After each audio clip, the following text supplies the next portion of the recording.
Hello guys and welcome back to Hey Manager with me Alex, and today we've got episode 15, carrying on from last time where we did lose to Bayern Munich, but this time we've gone on a bit of a run and we're doing quite well in the league, so let's get back into Football Manager as that'll load in. There we go. Right then, so as you can see, in the league we're doing pretty well. We're only 3 points off the top at the moment. Not everyone's having a fantastic time in the league. There seems to have been a bit of a shaky start for everybody across the league. We have had since last time a bit of a weird run of results, so we did lose to Bayern Munich 3-0 last time. We had Vigo sent off. We had a lot of injuries. Tomori, Sanchez, and Almada all got injuries still. Expected back quite soon, but not, you're looking towards probably the first week of November. Then injury history. Look at the state of this. This is shocking. So many injuries, it's unreal around this September period. This is especially the three majors there, Renato Sanchez, Almada, and Cobble, who are still injured from that. So yeah, not fantastic. Most days missed in the last 12 months. 85 for Nemeka, 75 for Thiago Almada, 67 for Renato Sanchez. Cobble's missed 64 days. Our main goalkeeper's been gone for 64 days. Kimpembe 42, Nonso 41 days, and Ansu Fati 41 days as well. 27 injuries so far this season. Expected total 77. It's mad. It's absolutely mental. So anyway, let's get into the schedule and what's happened since then. So we managed to beat Celtic 2-0. Makoko doing the business for us in that game. Then Mainz, we managed to beat 2-0. Rooney doing the business for us in that game. Then we move on to Hoffenheim away from home. We managed to get an 87th minute winner, should I call it. Vitor Roque getting a goal there. And then in the 84th minute, Maximilian Bayer tries to get one back. Then an absolute calamity of a game. 6-0 to RB Leipzig. This was in the Champions League as well. Everybody had a shocking game, especially Cobble. You can see there, we didn't even get going up until around about the 35th minute maybe. But Schorloth and Openda just absolutely tore us a new one. We were so poor. As you can see here, Schorloth and Openda up front. Olmo in behind with a goal and assist. Amdouni goal and assist. Simikan Orban, Gvardiol doing really well for them. He needs to leave this league as fast as he can. Every single year, Leipzig come to play us, and they're so good. Openda, Olmo, even Schorloth is playing out of his skin. 28 years of age, he's looking pretty good. So anyway, 6-0 to them. Then, at home, we managed to get a 2-2 draw. We did score in the 42nd minute, then immediately after, Openda scored in the 43rd. Daniel Malin getting one in the 80th after Schorloth took the lead for Leipzig in the 71st. Then we played Hanover away from home. A bit of a shaky one, this one. 1-0. We're doing all right in the Bundesliga, so we've lost to Freiburg, we lost to Bayern, and we drew with Leipzig so far. But we're not doing too bad. And then today, that brings us the Napoli game, where in the league, we're currently sitting 21st, which isn't too bad. 3 games after this, Porto, Nice, and Real Madrid. So I'm hoping we can get maybe a little bit of a win over Napoli today. But as you can see, still a lot of injuries for us. Tactics-wise, I've been playing around with these quite a lot. So we know this 5-3-2-1-2 is fantastic, but we've got too many good strikers to play this formation. We haven't got fantastic wing backs. We've got brilliant wide centre backs in Schüller, Kimpembe, and even Tomori at times, but we haven't got the wing backs for it. I know Ryerson had a fantastic first season for us, but his 5 assists is not enough for the output for a wing back. And then also Mafiao, I know he had a fantastic season, 6 assists, 1 goal, 7.06 rating. He had a really good season for us. But again, just not fantastic players. He's worth 35 million now. Oh wow. Mafiao, I might try next season. We'll stick with the tactic. We'll see what we can do. I'd like to try and see if this is a thing. If we can play maybe a player further forward. But for the time being, we're going to play this formation. I want to see if we can get it the most out of 3 forwards like this. Ideally, I'd play maybe a complete forward support in there, or somebody who's going to drop a bit deeper, hold up the ball, maybe a pressing forward support, maybe even a false 9, dribble more, take more risks.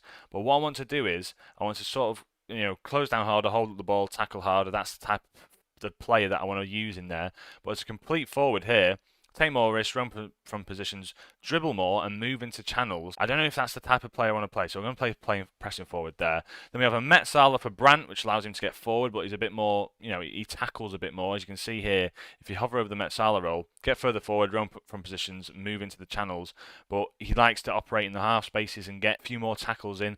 Obviously, Andre, I want to play maybe here as a defensive midfielder support, because he can play that very well, like a defensive midfielder support. He looks really good in that that role, like 15s all round pretty much. I'm going to sit him in this position here, just as the ball-winning midfielder, defend probably, just so he can drop back. And then Nemeka in there as a deep line playmaker, as we've got quite a few players injured at the moment. Could bring Royce in, maybe Rayner in, but I need someone who can play that deep line playmaker role themselves.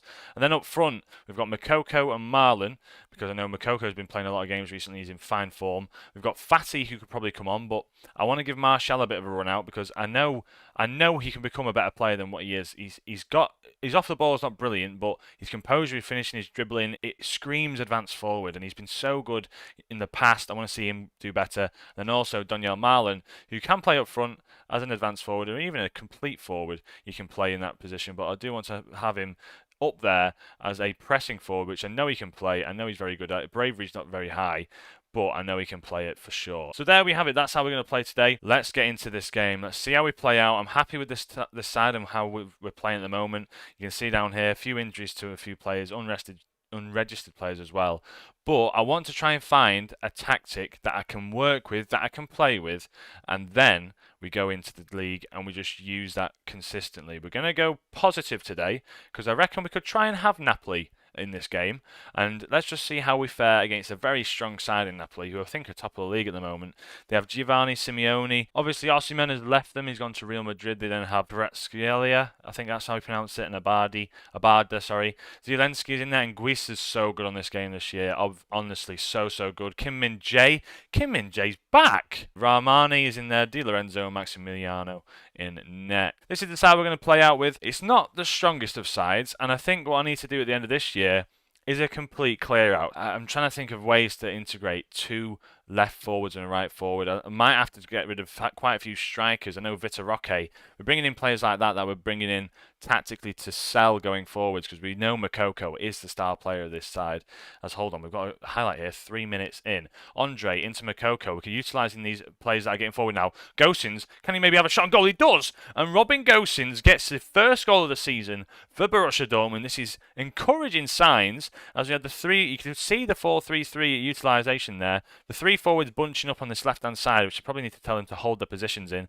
Gosens bombing it forward. No one marks him. No one comes and presses him. And then he puts it into the side netting, past Maximiano. In the first few minutes, we're looking pretty strong. Obviously, Haller's very, very good. I've been using Haller a lot this year. I want to use him in that pressing forward role. Maybe even turn it into a target forward. See how that progresses in this tactic. But I know Haller is the only man in the box who's going to be able to win these headers because I do keep quite a few players back. Andre picks up the ball now. He tries to play Martial! Anthony Martial, first goal of the season. He looks onside. Andre with a great ball through, sitting in that ball-winning midfielder role. As you can see, he sits much deeper in that midfield three. I'm happy with how we're playing actually at the moment. I'm really happy. Andre picks it up. Obviously, you can see there the wing-backs bombing it forward, but Martial just sits on that offside line, just sits on the back line of the defence, literally manages to pull it into his stride and then plays it into the back of the net. We'll see it here now. Look, he makes a perfectly timed run into his feet and then takes the ball perfectly and puts it into the side net in 2-0. Happy days. So here we are, 37 minutes in. We've had nothing more since then, really. I don't want to play for set pieces whatsoever. I'm not up for that, but this Napoli side, I don't know if it's us playing well. I'm going to take it as us playing well, but you can see now these wing-backs have completely changed. Oh my God. On the brink of half-time as well, which is probably the worst time to concede. Maximiano, I was just innocently talking because I didn't see this happening. We jump for the ball, miss it, and then Maffeo makes an absolute mess of it. Cobble gets a hand to it, and then it goes into the back of the net. How have we not stopped that from going in? I think we're doing all right. We've dominated possession. I'm going to try and keep them happy. That's the main aim here. I'm going to encourage them. Oh, well, that's not worked, has it? That's just really not worked. We've moved up into the 5th position now with a few teams still to play. Aston Villa in the Champions League. I need to look at the actual Premier League's table from last year then, because that is strange seeing Aston Villa in the league. Zielinski's coming forward with it now. What can we do? We've got a player dropping back. I think that's Marlon dropping back as they're pressing forward. He finds Simeone though, Napoli, and they've put it into the back of the net. Now that looked a bit offside to me. That did look offside to me. I need to tell the players to actually focus up because we can't be crumbling here. The goal's been awarded. 2-2. Zielinski into Anguissa, who then plays the ball in behind. Is that Schuler? Why are we pressing so far up? Mark your men. So frustrating. So frustrating. Here's the tight offside. Was he off?